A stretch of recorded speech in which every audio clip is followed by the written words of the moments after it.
सितेभ्यः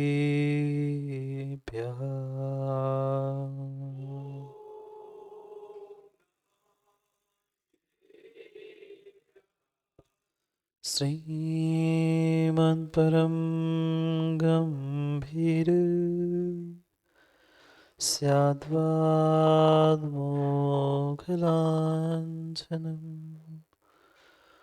जियात्रैलोक्यनाथस्य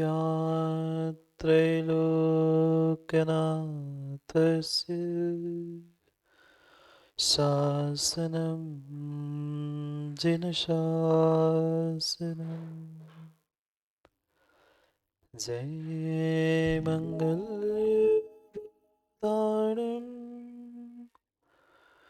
विमलानं नारदंसनमयारम्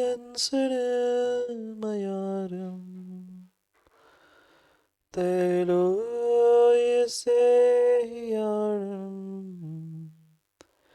नमोऽस्यास्वसीताणम्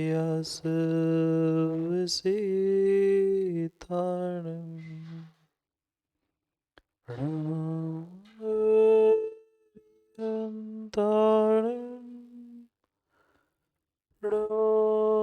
सिद्धाणं नमो आयुरीयाणं नमोऽन्सायाणं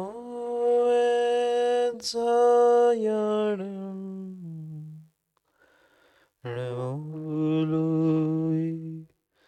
सर्वसाहु।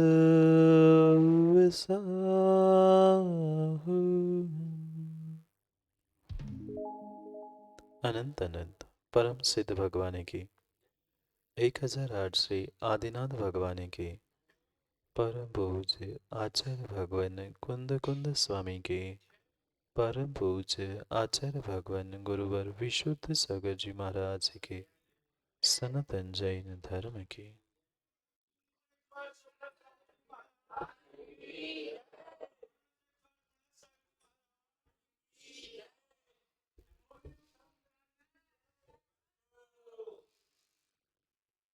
अंतिम तीर्थ वर्धमान स्वामी के शासन में हम सभी विराजते और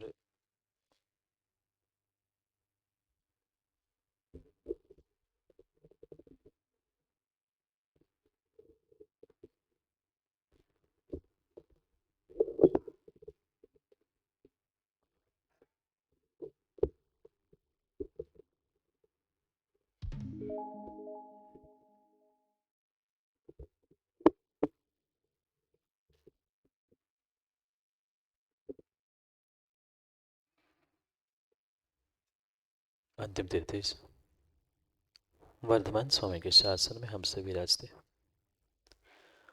और उनकी यह पावन पीयूष देशना हम सभी के लिए परम उपकारी। अनादिकाल से हमारी आत्मा में जो जन्म जरा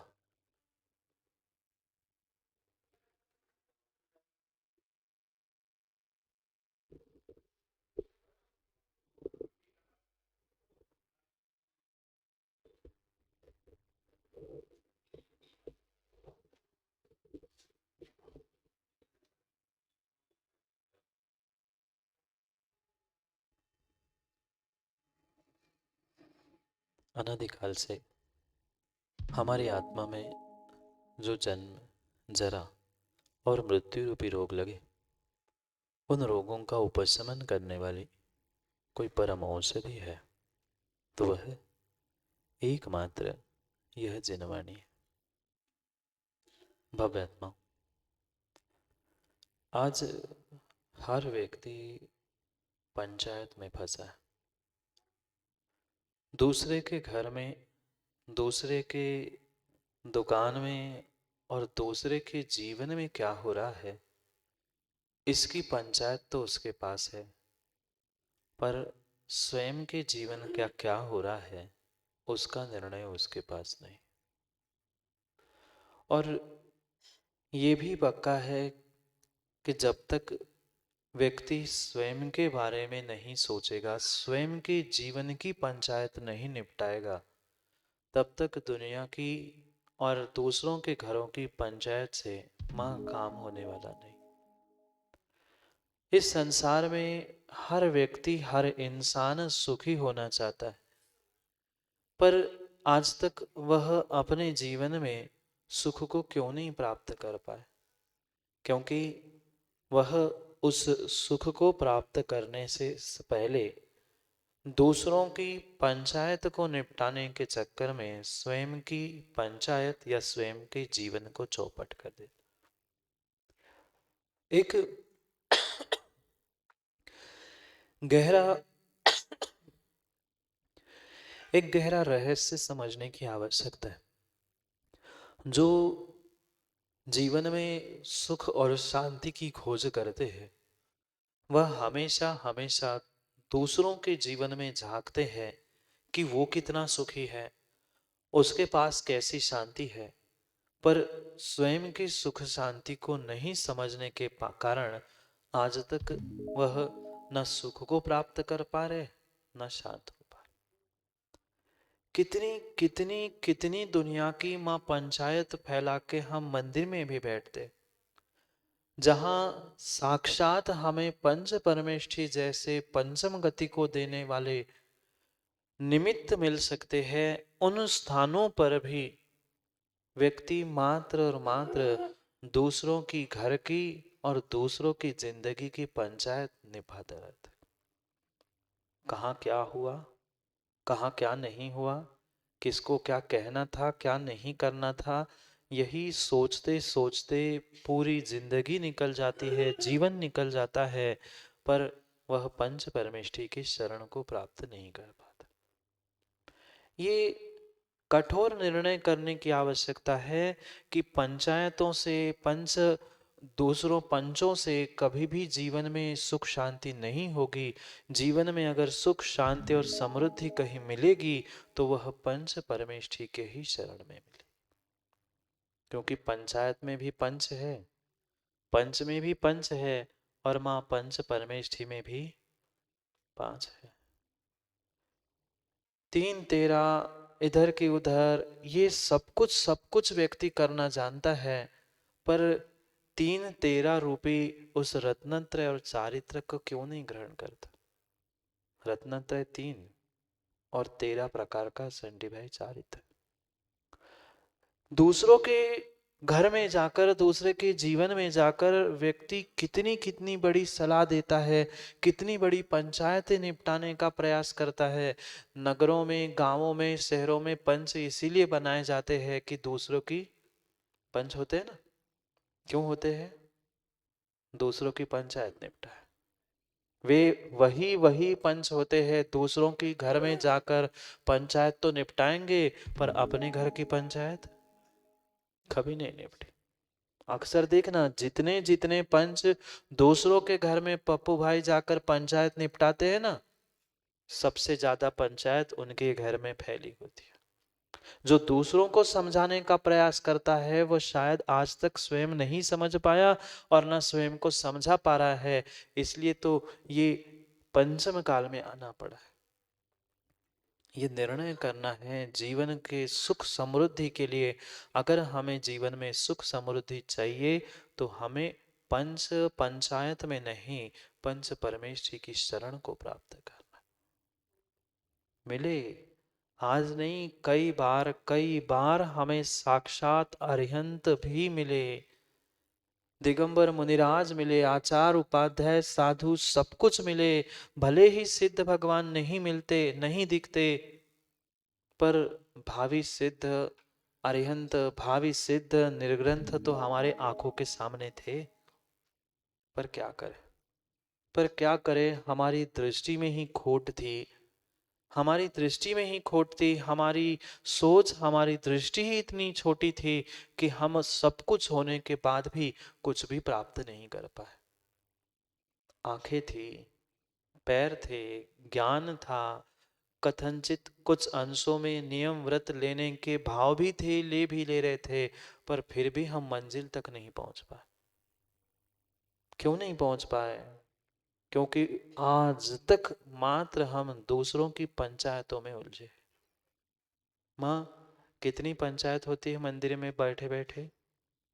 पूजा पाठ कम होता है, स्वाध्याय कम होता है कि और कौन कौन के घर में का भई, कौन ने का कही, कौन से कैसी भई, इतनी चर्चा जरूर होती है। बस इसी में पूरा समय निकल जाता है। कौन के मोड़ी ने का किते भग गई और कौन की बहू ने का कह दो, हो गया, पूरी पंचायत निपट गए। साक्षात पंच परमेष्ठी हमारे सामने थे, आर्यन सिद्ध आचार्य उपाध्याय, जो कि जिसकी शरण प्राप्त करके हम पंचम गति को प्राप्त कर सकते थे, पर शायद हम उनको आज तक नहीं समझ पाए। अगर इस संसार में कोई महागुरु है, गुरु है, तो उनका नाम है पंच महागुरु। ये पांचों के पांचों हमारे लिए महान गुरु है। पर गुरु मिलेगा कब? गुरु मिलेगा कब सुरेंद्र भाई? गुरु तब मिलेगा जब भीतर का गुरु निकल जाएगा। ऐसा गुरु बैठा है भीतर। मां गुरु है कि नहीं? ये गुरु नहीं, वो पंच गुरु नहीं, भीतर गुरूर जो बैठा है ना कि मैं कुछ हूं, वह तुम्हारा गुरूर, तुम्हारा गुरु तुम्हें गुरु तक पहुंचाने नहीं दे रहा है। वह तुम्हारा गुरूर, तुम्हारा गुरु ही तुम्हें अपने भीतर तक और व्यवहार गुरु की शरण को नहीं दिला पा रहा है। इसलिए पंच परम गुरु, पंच परमेष्ठी सामने होने के बाद भी हम उनकी शरण को प्राप्त कर नहीं पाए और कर्मों का क्षरण भी नहीं कर पाए। समझने की आवश्यकता है। इस संसार में अगर अगर कोई तुम्हारा कल्याण करने के लिए निमित्त भूत मां शरण है, तो पंच महागुरु है, पंच परमेष्ठी है। कितनों ने सहारा दिया? कितनों ने सहारा दिया? जब जरूरत होती है तो टिंकू भाई कितने मदद करने आते हैं। भाई, बंधु, माता पिता, माँ नहीं। समय हो गया, माता पिता ने घर से बोझ था नहीं था, पर फिर भी समय हो गया, माता पिता ने बेटी को पति के हाथ में सौंप दिया। पति भी कब तक साथ देगा? वो भी जब तक आयु है तब तक साथ है। कब तक? क्या पत्नी, माँ, बहू, बेटे ये शरण दे रहे हैं, ये साथ दे रहे? कोई नहीं। ये पक्का मानना इंदु भाई, जब तक तुम्हारे पास दमड़ी है तब तक तुम्हारी चमड़ी की पूछ है। जैसे ही तुम्हारी दमड़ी तुमसे, तुम्हारी चमड़ी से भी स्वार्थ निकलना बंद हो जाएगा, तुम्हें उस कचड़े से भी बदतर करके फेंक दिया जाएगा। हाँ, ऐसा ही है। वह कचड़े को तो फिर भी उठाकर वह फेंक ही देते हैं कूड़े में, पर तुम्हारा उपयोग करके, तुम्हारा इस्तेमाल करके स्वार्थ होने के बाद व्यक्ति तुम्हें घूरे पर भी नहीं छोड़ता, जाके क्या लगाते हैं? उस घूरे को तो फिर भी कुछ दिन तो उस कचड़े घर में बैठने का, रहने का स्थान मिलता है। तुम मरने के बाद कितने मिनट सोचते, बहुत हो गए, 2 घंटे हो गए, जल्दी तो निपटा दो। आंखों में पानी तो बह रहा है दुनिया को दिखाने के लिए, पर कहते जल्दी तो ले जाओ, आने वाला जब आएगा तब आएगा, निपटा तो दो। ऐसे ही है, ऐसी ही स्थिति है। ये स्वार्थ से बड़ा संसार है। आप कितनी ही किसी की खोज कर लेना, माता पिता, भाई बहन, रिश्ते सगे संबंधी, कोई तुम्हारे लिए शरणभूत है ही नहीं है। अगर अगर कोई शरणभूत है, कोई कुछ देने की शक्ति निमित्त भूत रखता है, तो वो पंच परम गुरु है। और जब तक हम उन पंच परमेष्ठी पंच गुरु की शरण को प्राप्त नहीं कर पा रहे हैं, तब तक विश्वास मानना जीवन बदलने वाला है ही नहीं है। शरण तो प्राप्त की, हम कई बार देवशास्त्र गुरु के पास पहुंचे, पंच परमेष्ठी की शरण में पहुंचे, पर मां कैसे पहुंचे? ईमानदारी से, समझदारी से नहीं। हमारे पास भक्ति करते समय, क्रिया करते समय न समझदारी थी न ईमानदारी थी, कर लिया, निपटा दिया। और इसी कारण से जब आचार्य भगवान कहते हैं इस संसार में व्यवहार से अगर कोई शरण है, तो मात्र 5 पंच परमेष्ठी है, अन्य कोई शरण नहीं। कोई नहीं। कितने ही मंत्र पढ़ लेना, माँ पढ़ते ना, जाप तो करते ही होंगे, पूजा पाठ भी कर लेना, पर पढ़ते पढ़ते भी पढ़ा होगा ना, मंत्र तंत्र बहु होई, बोलो ना, मरते ना बचावे कोई। ये मंत्र पढ़ने के लिए ही पढ़ा है कि जीवन में उतारने समझने के लिए भी कभी कुछ पढ़ा है? मंत्र तंत्र सब कुछ कर लेना, पर मरते समय कोई शरण नहीं है, कोई कोई शरण तेरने वाला नहीं है। जो सगा भाई कहने वाला था, उस सगे भाई के ही द्वारा भाई की मृत्यु हो गई। एक एक तीर के लगत कृष्ण की। कितने ज्ञानी हैं, वाक्य पूरा नहीं करते पूरा हो जाता है। अपने भाई से ही तीर लगने से भाई की मृत्यु हो गई। सोच रहा था भाई पानी पिलाएगा, भाई बचा लेगा, कोई कोई भाई नहीं है, कोई भाई नहीं है। आज आज कोई बड़ा नहीं है, सब सब सब छोटे हो गए हैं उन पैसे और रुपयों के पीछे। सबको धन शरण दिख रहा है, संपत्ति शरण दिख रही है, अपना स्वार्थ शरण दिख रहा है, पर ये शरण नहीं है। ना भाई बड़ा ना भैया, सबसे बड़ा रुपया। जहां पैसे मिल जाए तब हाथ जोड़ के जय जिनेंद्र भाई साहब, और तुम्हारी इच्छा की पूर्ति नहीं करेगा, काय के भाई साहब बताएं हमें, हो गया। ये संसार का नियम है, ये संसार का नियम है। हमें समझता तो सब कुछ है, हम जानते सब कुछ है, पर समस्या है हम उस बात को मान नहीं पा रहे हैं, स्वीकार नहीं कर पा रहे। माँ कितने कितने लोगों ने, कितने अपने आप के ही कितने लोगों ने आपके विषमता के काल में सहयोग किया? किया? कोई नहीं आता, कोई नहीं आता, ना मायके से ना ससुराल से, कहीं से कोई सहयोग नहीं मिलता। अगर वही वही हम प्रभु की शरण में पहुंच जाते, गुरु की शरण में पहुंच जाते, तो कब का कल्याण कर चुके होते, कब का कल्याण कर चुके होते, कब का कल्याण कर चुके होते, पर आज तक नहीं कर पाए, क्योंकि हम उन महागुरुओं को गुरु पहचान कर उनके पास पहुंचने का प्रयास ही नहीं कर पाए। इस संसार में मात्र और मात्र शरणभूत वे पांच ही है, अरिहंत सिद्ध आचार उपाध्याय और साधु। इन्हीं को पांच पंच परमेश जी को ही पंच महागुरु कहा है। मात्र एक निर्ग्रंथ आचार उपाध्याय साधु तीन ही गुरु नहीं है, हमारे लिए पांचों भी गुरु है। सबसे हमें कुछ ना कुछ मिलेगा, क्योंकि संसार में अगर कोई कोई मिलने का स्थान है तो वह है गुरु। बाहर कुछ मिले नहीं मिले, चाहे लौकिक गुरु हो, पढ़ाई किसने कराई स्कूल कॉलेज में, वे लौकिक गुरु थे। घर में किसने संस्कार दिए, जो माँ रूपी पहला गुरु थी उसने ही संस्कार दिए। और वास्तविक जीवन को कोई बदलने वाला, सुख समृद्धि में बदलने वाला कोई है तो वे पंच परम गुरु है, जो पंच परमेश जी है। अरिहंत भी गुरु है, सिद्ध भी गुरु है, आचार उपाध्याय साधु ये पांचों के पांचों गुरु है।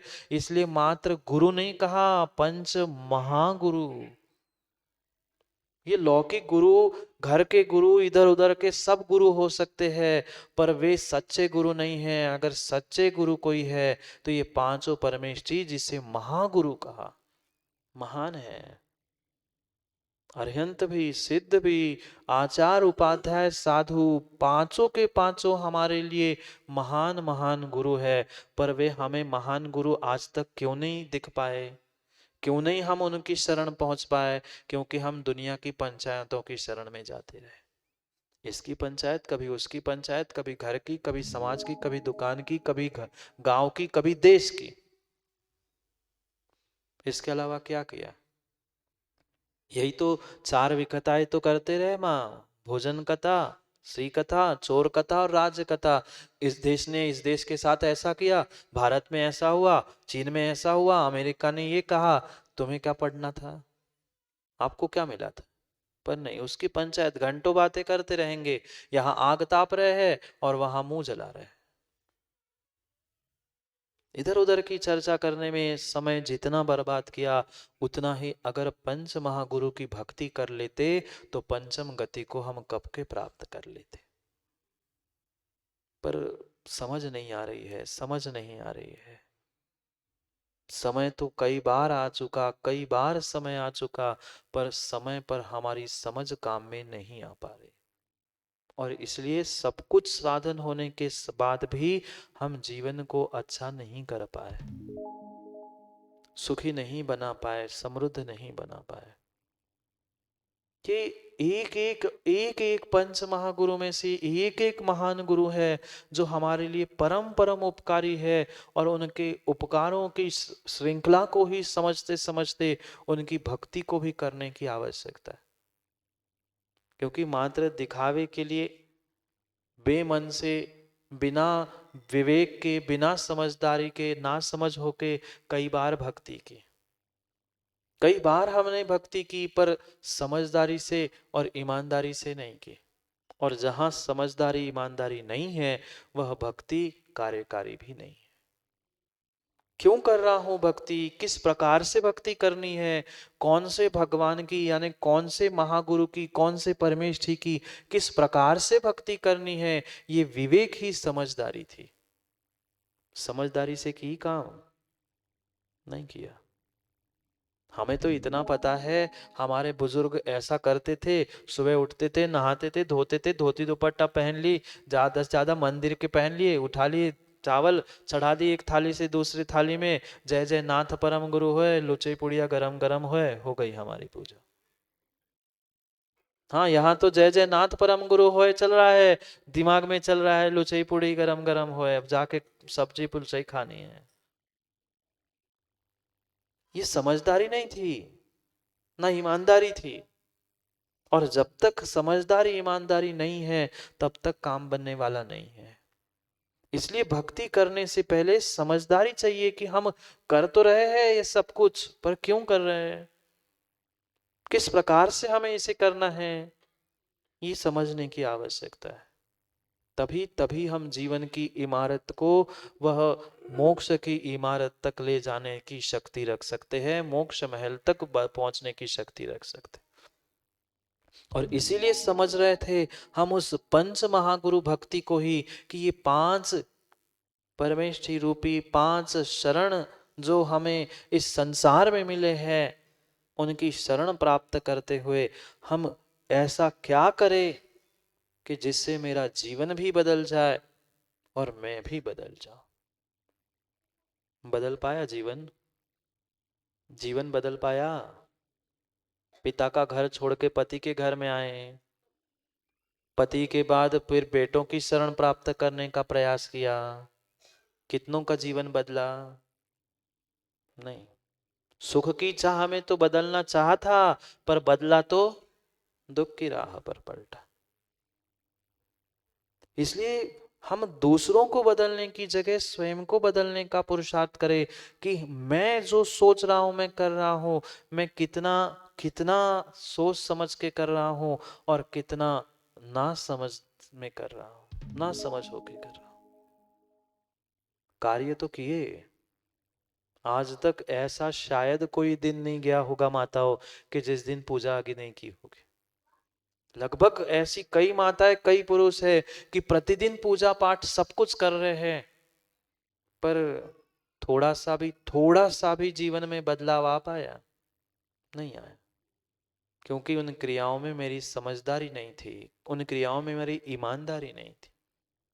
उस ईमानदारी और समझदारी को समझने के लिए हमें कुछ आगम के रहस्य को भी समझना होगा। आचार्य भगवंतों ने भगवान की भक्ति भी की, पांचों परमेष्ठी की भक्ति की, तो उसी पांचों परमेष्ठी की भक्ति में आचार्य भगवंत एक एक परमेष्ठी का व्याख्यान कर रहे हैं कि ये है कौन, कैसे है, और क्यों हमारे लिए उपकारी है। नमोकार मंत्र जानते हैं आप लोग?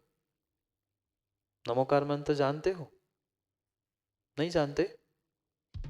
नमोकार मंत्र आता है सबको? वो तो बचपन से आता है महाराज जी। नमोकार तो अभी नहीं, हम तो जब कहे तब कह पढ़ लेते हैं। पर एक बार नमोकार मंत्र पढ़ने से, एक बार नमोकार मंत्र पढ़ने से जीवों का कल्याण हो गया। और हम कब से पढ़ रहे? कब से पढ़ रहे? जन्म से 2-4 साल, जब से बोलना सिखाया माँ ने, थोड़ा थोड़ा तो सिखाई दिया है था। नमो अलिंतानम, नमो सिद्धाणम, वो पढ़ना तो सीख लिया। पर कभी उसके रहस्य को नहीं समझ पाया।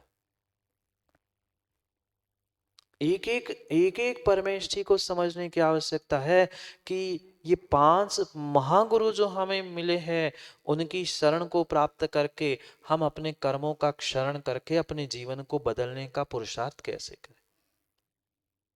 आचार्य भगवंत उस पंच महागुरु भक्ति में 5 महान गुरु यानी अरिहंत, सिद्ध, आचार, उपाध्याय और साधु, उनके लिए उनकी भक्ति करते हुए, उनके गुणों का व्याख्यान करते हुए हमें समझाने का प्रयास कर रहे कि अगर करनी ही है, प्रार्थना ही करनी है, भगवान से, पंच परमेश्वरी से कुछ प्राप्त भी करना है, तो उसके लिए तरीका सीख लो। भाई बहुत सारे लोग पहुंचते भगवान के सामने और भीख मांगने लगते हैं, भगवान दुकान अच्छी चल जाए, इतना करा दो, मैं ऐसा करा दूंगा, मैं विधान करा दूंगा, मैं छत्र चढ़ा दूंगा, मैं ये कर लूंगा। ये भीख मांगना मतलब भगवान की भक्ति नहीं है। निर्मल भावों से अगर हम उनके गुणों को समझकर भावना प्रकट करें, सद्भावना रखें, तो पक्का है सम्यक दृष्टि जीव को बहुत कुछ मिल सकता है। पर आवश्यकता सम्यक दृष्टि बनने की है। सच्चे देवशास्त्र गुरु पर, स्वयं पर, सातों तत्वों पर, पंच परमेष्ठी पर श्रद्धा करने की आवश्यकता है कि हाँ, अगर कभी कल्याण का मार्ग खुलेगा, कभी मैं कल्याण करूंगा, तो मात्र इनकी शरण से ही होगा, अन्यथा नहीं। इतनी श्रद्धा, इतना विश्वास है? नहीं है। थोड़े से बीमार हो जाते हैं, डॉक्टर के पास जाते हैं, उस पे तो विश्वास है। थोड़ा सा कुछ हो जाता है, कोई ऐसे बाहर के केस में उलझ जाते, वहां वकील आदि के पास तो हम पहुंच जाते हैं हाथ जोड़ के, पर हम पंच परमेष्ठी के पास नहीं पहुंच पाए, क्योंकि उतनी श्रद्धा, उतना विश्वास हमारे पास नहीं। हम अपने जीवन को बदलना चाहते हैं, सुखमय करना चाहते हैं, मंगलमय करना चाहते हैं, पर मंगल तभी होगा जब मंगल भूत हम शरण प्राप्त करेंगे। ये भी तो बचपन से पढ़ा होगा, विकास चत्तारी मंगलम, चत्तारी शरणम पवज्जामि, चत्तारी लोकोत्तमा। ये सब कुछ हमने रट के, ऐसा रट के रखा है कि जैसे वो टेप चालू कर दो, वो बजने लगता है, उसे कोई पता नहीं है कि क्या बोल रहा है। बटन लगा दिया, कैसेट सीडी जो लगा दी, वो शुरू हो गया। हमारी भी स्थिति ऐसी, यहाँ बस बटन चटकाओ, ये सुना, हम शुरू हो देंगे। पर क्यों, क्या, कब, कैसे पढ़ रहे हैं, उसका विवेक नहीं। सोचो, समझो, विचार करो। जीवन को मंगल करने के लिए, सुख समृद्धि प्राप्त करने के लिए हमें उन 4 मंगलों में से अरिहंत, सिद्ध, आचार, उपाध्याय, साधु, पांचों के शरण को और पांचों मंगल को समझने की आवश्यकता है। क्योंकि स्वाभाविक सी बात है, संसार का नियम है, या कहीं कभी पहुंचो, जिसके पास जो होता है माँ वही देता है। अब सोने चांदी की दुकान में जाकर तुम पप्पू भाई टमाटर का भाव पूछो कि टमाटर क्या किलो, तो सोने चांदी वाला क्या कहेगा, आंटी सेठ क्या कहेंगे, देखिए कुंजड़े की दुकान सामने है, वहां जाओ, यहाँ टमाटर नहीं सोना चांदी मिलता है। तुम उस कुंजड़े की दुकान में जाकर कह दो कि नहीं, हमें तो सोने चांदी का भाव बताओ, वो कहते भाई साहब मैं पहना नहीं है सोने चांदी, तुम्हें कहां से बताऊं। क्योंकि सीधी सी बात है, जिसके पास जो है वही देगा। जिसके पास सुख समृद्धि शरण मंगल है ही नहीं है, वो दूसरे के लिए मंगल और सुख समृद्धि क्या खाक देगा? नहीं दे सकता। हम मित्रों से, सगे संबंधियों से, दूसरों से तो सुख की मंगलमय जीवन की कामना करते हैं, पर वास्तव में जो मंगलमय थे है उनसे हमने कितनी कितनी बार मंगल प्राप्त करने का या अपने जीवन को मंगल करने का प्रयास किया? नहीं कर पाए। इसलिए उस मंगल को प्राप्त करने के लिए जो मंगलमयी है, ऐसे अरहंतों की भक्ति करते हुए उस पंच महागुरु भक्ति में पहले चरण में आचार्य भगवान कह रहे हैं, पढ़ते हैं कल से प्रयास करना वह पंच महागुरु भक्ति, क्योंकि वाचना चल रही है। भले ही मौसम और स्वास्थ्य सबके कारण से कभी हो पाती है, कभी आप नहीं आ पाते, कभी सूर्य देवता नहीं आ पाते, सो आप नहीं आ पाते, क्या करें। प्रयास करो, ये लाल जिनवाणी में भी आपको ये स्तोत्र भक्ति मिल जाएगी, सामने रखना कल और उसको पढ़ने का प्रयास करेंगे कि समझे तो क्या आगम में लिखा है, कौन से पंच परम गुरु है, कौन से पंच परमेश जी है। आज पहले श्लोक को पढ़ते हैं, कल पुनः आगे देखते हैं। मुनिना हिंद सुर धैर्य छत्तया पंच कल्याण सुखावली पत्तया दंसणं नाणझाणं अनंतं बलम तीर्णादिन्तुवं अंबरं मंगलम।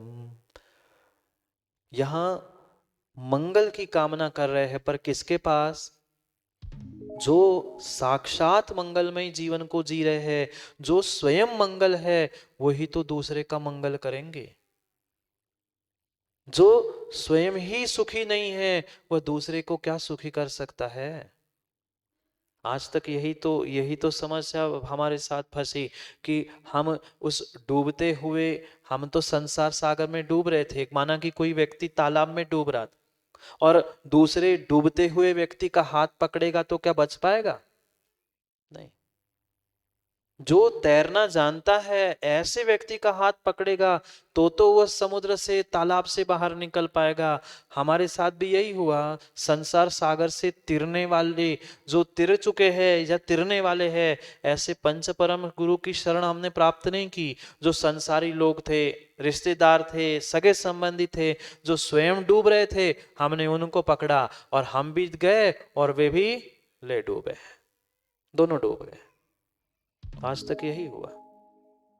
इसलिए यहां कह रहे हैं, प्रभु आप ही ऐसे महान, आप ही ऐसे महान हो, जो मुनि नाइंद सुर धरिये छत्तया। देखा कभी अरिहंत भगवान के मस्तक पर वह छत्रत्रय होता है? देखा कभी? 3 छत्र होते हैं। क्यों होते हैं?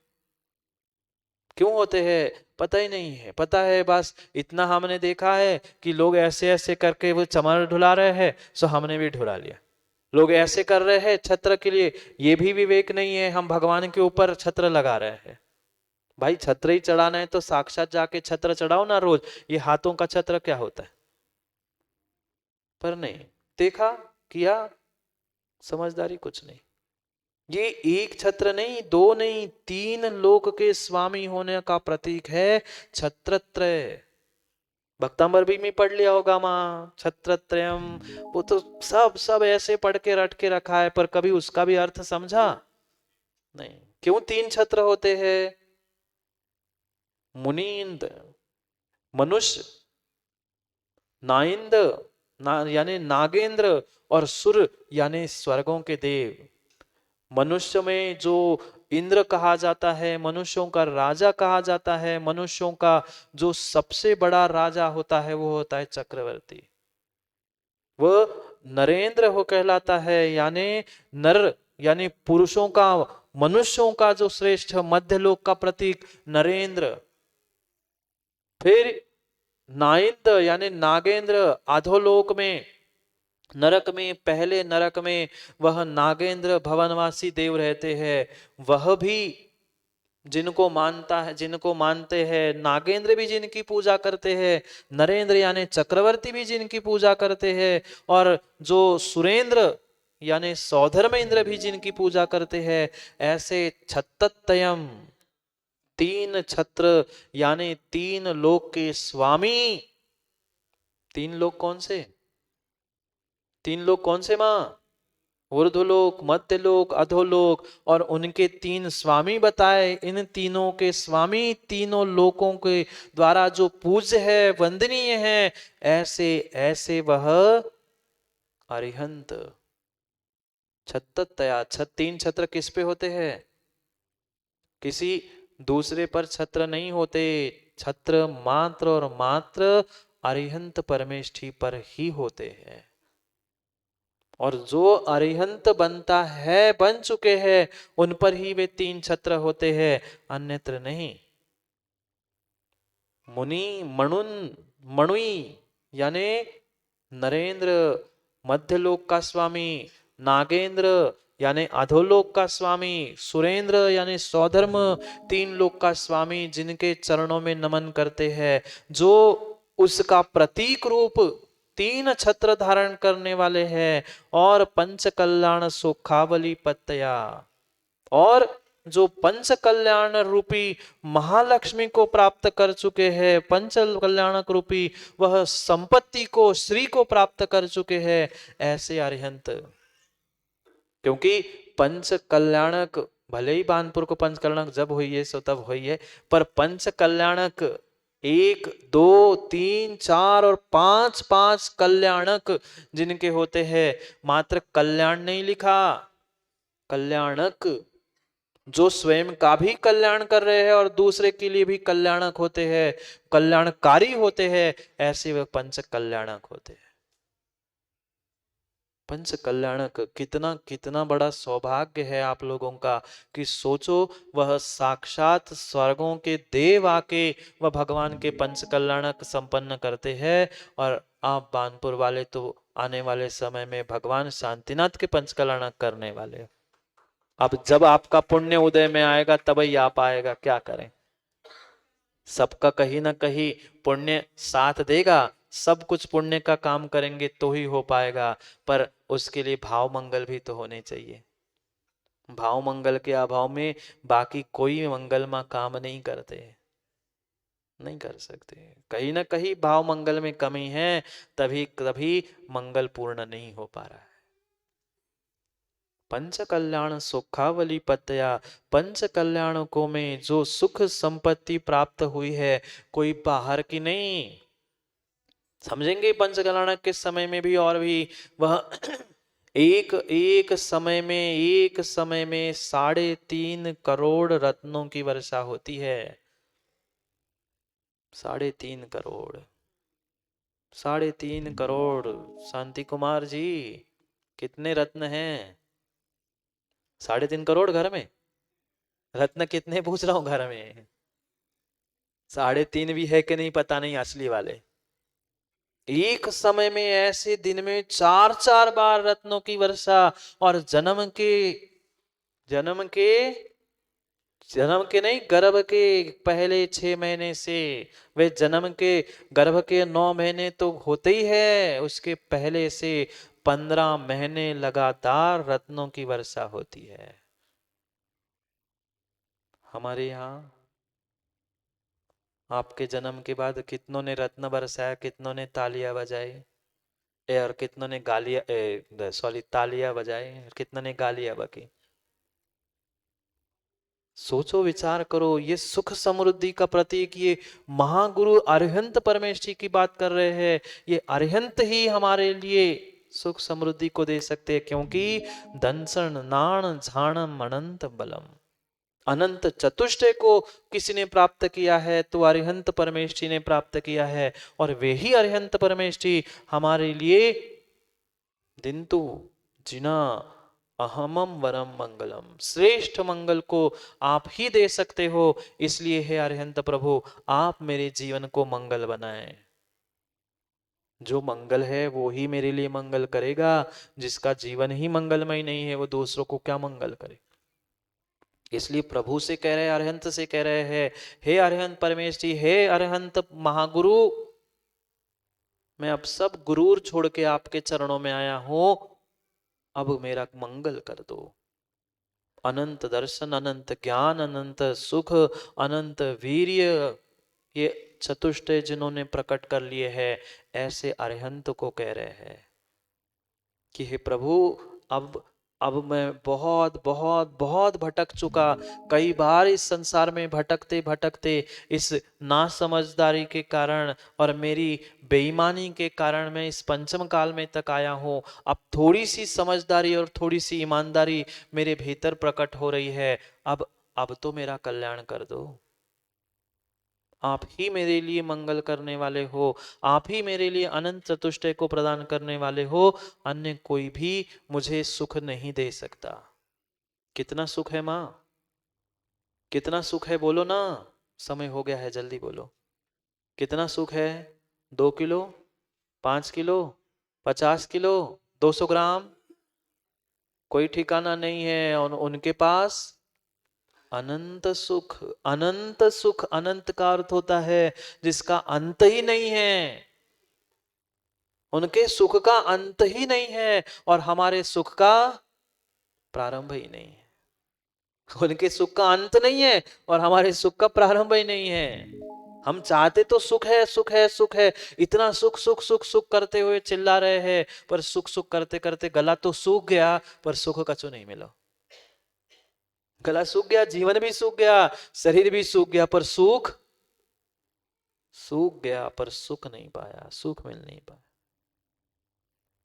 सोचने विचारने की बात है, विचार करने जैसी बात है कि हमें हमें ये सब कुछ मिला है तो हमें स्वयं को, स्वयं के भीतर पहुंचकर इसको प्राप्त करने का पुरुषार्थ करना है। 3 लोक के स्वामी हो, पंच कल्याणक के अधिपति हो, अंतरंग बहिरंग लक्ष्मी को आपने प्रकट कर लिया है। ऐसे ऐसे महान आप अरिहंत हो और आप ही हमारे लिए प्रथम शरण हो, प्रथम गुरु हो। क्योंकि सिद्ध तो सिद्धालय में पहुंच चुके, उन्होंने तो 8 कर्मों का नाश करके वे सिद्धालय में पहुंच चुके। अब अब हमारे लिए उपदेश देने वाला, मार्गदर्शन करने वाला कौन है? भले ही सिद्ध परमेश जी अरिहंत परमेश जी से श्रेष्ठ होते हैं, पर नमोकार में भी सबसे पहले किसे स्मरण करते हैं? नमो सिद्धाणम नहीं कहते, नमो सिद्धाणम नहीं कहा, पहले नमो अरिहंताणम कहा। जबकि सिद्ध 8 कर्मों का नाश करके श्रेष्ठ थे, महान थे, पर अरिहंतों ने 4 ही कर्मों का नाश किया था, पर वे हमारे लिए उपकारी थे। क्यों? क्योंकि मार्ग प्रदर्शक थे। जीवन में कुछ भी हो जाए, जीवन में कुछ भी हो जाए माँ, जीवन में कितने ही बड़े हो जाना, कितने ही सुख समृद्धि धन संपत्ति को प्राप्त कर लेना, पर छोटा सा भी उपकार अगर किसी ने किया है तो विजय भाई उसे भूलना मत। एक एक इतना सा उपकार भी किसी ने किया है तो उसे उपकारी को नहीं भूलना चाहिए। आज तो व्यक्ति बड़े बड़े उपकार करने के बाद भी भूल जाता है, माता पिता को, गुरु को, भगवान को, और पता नहीं किस किस को भूल जाता है। पुण्य में इतराता है, वो तो मेरा पुण्य था, मैंने पुरुषार्थ किया, मुझे मिल गया। नहीं, उपकारी उपकारी सबसे पहले होता है। इसलिए सिद्धों से भी पहले अगर किसी को नमस्कार है तो वो अरिहंतों को है। क्योंकि सिद्ध तो मौन थे, सिद्धालय चले गए थे, उन्होंने मोक्ष मार्ग नहीं बताया, मोक्ष का स्वरूप नहीं बताया, तत्व नहीं बताए। तत्व, मोक्ष, मोक्ष मार्ग, तत्वार्थ अगर बताने वाले कोई थे अपने दिव्य ध्वनि के द्वारा तो ये अरिहंत परमेष्ठी थे। इसलिए सबसे पहले उन अरिहंतों को स्थान दिया। इसलिए चाहे नमोकार हो, पंच परमेष्ठी हो, सबसे पहले हम नमो अरिहंताणम बढ़ते हैं। अरिहंताणम को नमस्कार किया सबसे पहले, क्योंकि वे हमारे लिए पहले पूज्य है, क्योंकि उनके उपकार हम पर अनंत है। उन्होंने अनंत ज्ञान, अनंत दर्शन प्राप्त करने से जो हमारे लिए अनंत सुख का मार्ग बताया है, ऐसे उनके अनंत उपकार होने के कारण से सबसे पहले सिद्धों के पहले उनकी गणना आती है, उनको नमस्कार होता है, उनको स्मरण किया जाता है, फिर सिद्धों को किया जाता है। समय हो गया है जाने का। पंचायतों में, दुनिया की पंचायतों में, घर परिवार की सबकी पंचायतों से कल्याण नहीं होगा। अगर कल्याण होगा तो पंच परमेष्ठी से होगा। इसलिए मां पंचायत छोड़ो और अपने उस पंच कल्याण के लिए पंच परमेष्ठी की शरण को प्राप्त कर लो। जाओ, समय हो गया, क्या करें। इतनी ठंड लगती है कि 10 बजे के पहले हम घर से निकल ही नहीं पाते। समय हो गया, घड़ी भी कुछ कह रही है। घड़ी तो किसी के लिए नहीं रुकती, समय भी किसी के लिए नहीं रुकता।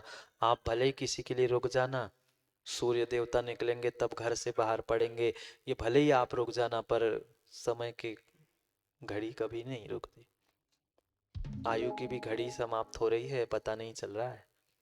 एक एक क्षण, एक एक दिन, एक एक घंटा रोज जीवन का नष्ट हो रहा है। गणित करो, हिसाब करो। इसका नहीं, ईट गुम्मे का नहीं बपू भाई, समय का। कितने गए, कितने आए, कितने गए, उससे नहीं, हमारा कितने आयु के निश्चय हमने व्यर्थ किए। पंच परमेष्ठि मिली है, पंच परम गुरु मिले हैं, तो उनकी शरण से ही कल्याण होगा, अन्य किसी की शरण से नहीं। जाओ, घर वालों की शरण जाओ। कोई दुकान की जाएगा, कोई किचन की मतलब रसोई की घर शरण जाएगा, पर वे शरण शाश्वत नहीं है। पंच महागुरु की शरण ही कार्यकारी है। उसे पुनः समय पर समझने का प्रयास कल करेंगे, क्योंकि समय पे किया गया काम समय को दिलाता है। बोले भगवान महावीर स्वामी की।